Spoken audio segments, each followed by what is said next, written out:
Halo teman-teman semua, Alhamdulillah hari ini saya berada di Jogja. Ya, saya pengen berbagi tentang obrolan saya tadi malam ya, tentang bagaimana sih website yang dikasih 1000 backlink profile. Apa pendapat Mas Didik? Maka teman-teman tonton aja video ini ya. Nanti saya akan memberikan pendapat sebenarnya backlink itu seperti apa, backlink profile 1000 itu apakah baik untuk website kita seperti apa. Maka teman-teman tonton aja video ini sampai selesai ya.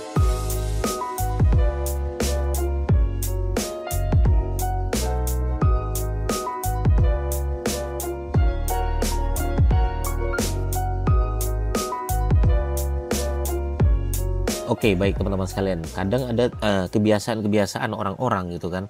Jadi ketika dia buat website, habis itu dikasih bonus sama si pembuat website 1000 backlink profile. Habis itu websitenya ya performanya susah banget untuk naik dan lain sebagainya. Apakah itu pengaruh ya Mas Didi? Baik ya, saya pengen komentarin dulu teman-teman sekalian. Jadi begini ya, kita kasih ilustrasi aja. Jadi website yang baru lahir gitu. Website yang baru jadi ya itu seperti karyawan baru di dalam sebuah perusahaan. Kalau karyawan baru datang, apakah dia sudah memiliki kepercayaan terhadap si direktur perusahaan tersebut? Maka karyawan baru tidak ada memiliki kepercayaan terhadap pemimpin perusahaan. Maka tugas si karyawan baru ini apa? Ya, dia kerja aja dulu, kasih tunjuk dulu bahwasannya karyawan baru ini adalah betul-betul memberikan kemanfaatan terhadap perusahaan tersebut. Atau ilustrasinya bisa juga sebuah anak bayi ya. Jadi ini website baru lahir ya, sama aja seperti anak bayi yang baru lahir gitu kan. Anak bayi yang baru lahir apakah boleh langsung bertarung? Enggak. Anak bayi baru lahir itu ya tugas dia ya belajar makan dulu aja, belajar minum, belajar merangkak, belajar jalan, belajar lari, belajar main tinju, baru bertarung tinju kan begitu. Website juga sama teman-teman sekalian. Jadi ini website baru jadi ya jangan langsung dikasih backlink, tidak dapat rekomendasi dari siapapun gitu. Maka tugas sebuah website yang pertama adalah bikin konten dulu aja. Kasih kepercayaan dulu terhadap Google gitu kan. Gimana Google mau percaya bahwasannya ini website belum apa-apa sudah dapat rekomendasi gitu kan. Dapat rekomendasi dari website yang nggak jelas, apalagi website backlink profile spam gitu kan. Maka saran saya hindari dulu backlink spam teman-teman sekalian ya. Backlink profile aduh apa dulu, ntar dulu tuh.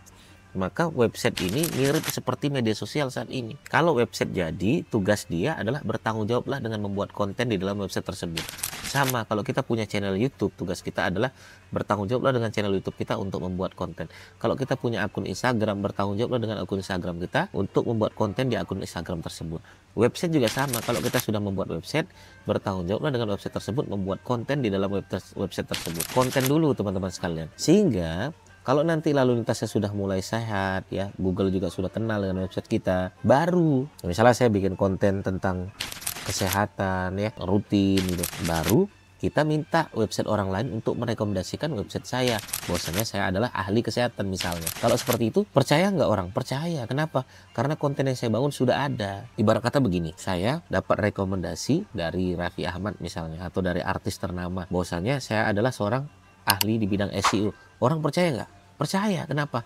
Karena kita sudah memberikan edukasi yang banyak.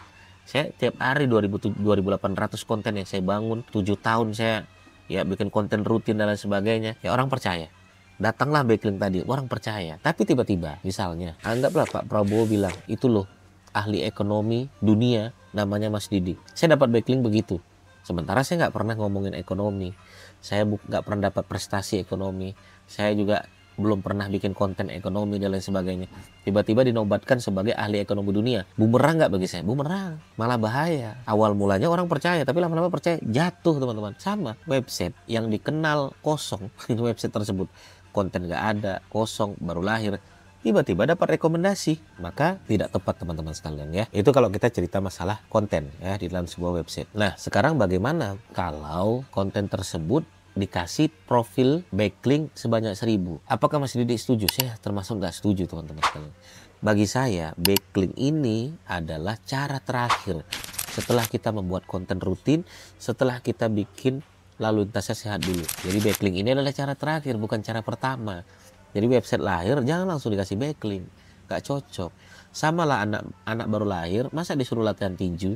Anak baru lahir, masa disuruh lomba tinju? Nggak cocok, nggak etis gitu. Makanya kurang layak kalau kita gunakan sebagai website tersebut langsung dapat backlink yang banyak. Apalagi 1000, itu tak siapa yang ngajarin gitu kan. Kemudian, pendapat saya kalau masalah backlink ini saat ini adalah teman-teman mulailah jual mahal dengan backlink.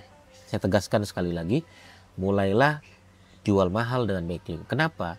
Karena backlink bisa jadi madu, bisa jadi racun. Bisa jadi madu dulu nih kita akan bahas. Bisa jadi madu itu seperti apa? Kalau kita dapat rekomendasi dari website yang authority-nya lebih bagus daripada kita, lalu lintas trafficnya lebih bagus daripada kita, website tersebut tidak ada histori-histori yang bermasalah, maka itu madu buat website kita. Sehat website kita. Asal ya website kita juga ya ada konten yang kita bangun, ada kepercayaan konten yang kita bangun. Berbeda dengan backlink racun. Backlink racun itu seperti apa Mas Didik? Contoh beberapa backlink racun. Spam backlink. Jadi tiba-tiba ada 1000 backlink ngasih website kepada kita, ngasih link kepada kita, itu spam backlink. Itu bermasalah, untuk website kita berbahaya, beresiko. Atau website yang historinya bermasalah, ya website yang historinya bermasalah, tiba-tiba memberikan backlink kepada kita. Apakah kita kena masalah juga? Kena masalah juga. Ibarat kata begini, saya dapat rekomendasi oleh ahli koruptor nih. Ya, dia terkenal banget mengkoruptor negara ini triliunan. Tiba-tiba dia ngomong begini, itu loh, gua bisa begini karena Mas Didik. Dia ngasih rekomendasi kepada saya. Saya kena nggak diperiksa? Kena. Sama, ada website historinya bermasalah, dia juga bermasalah, tiba-tiba ngasih backlink kepada kita, ya kita juga ikut-ikutan kena masalah. Makanya backlink itu bisa jadi madu, bisa jadi racun. Maka tugas website teman-teman sekalian, pertama saran saya hindari backlink yang terlalu cepat. Kedua, hindari backlink yang spam langsung banyak. Ketiga, hindari backlink yang secara authority nggak jelas, secara lalu lintas nggak jelas. Itu yang ketiga. Yang keempat, bangun aja dulu kepercayaan Google terhadap website kita. Jadi website kita tugasnya bikin konten rutin dulu aja.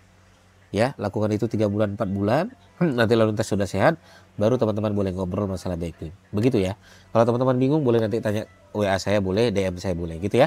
Semoga bermanfaat teman-teman sekalian. Bagi teman-teman bertanya, silakan langsung aja bertanya di kolom komentar kami. Assalamualaikum warahmatullahi wabarakatuh. Bye bye.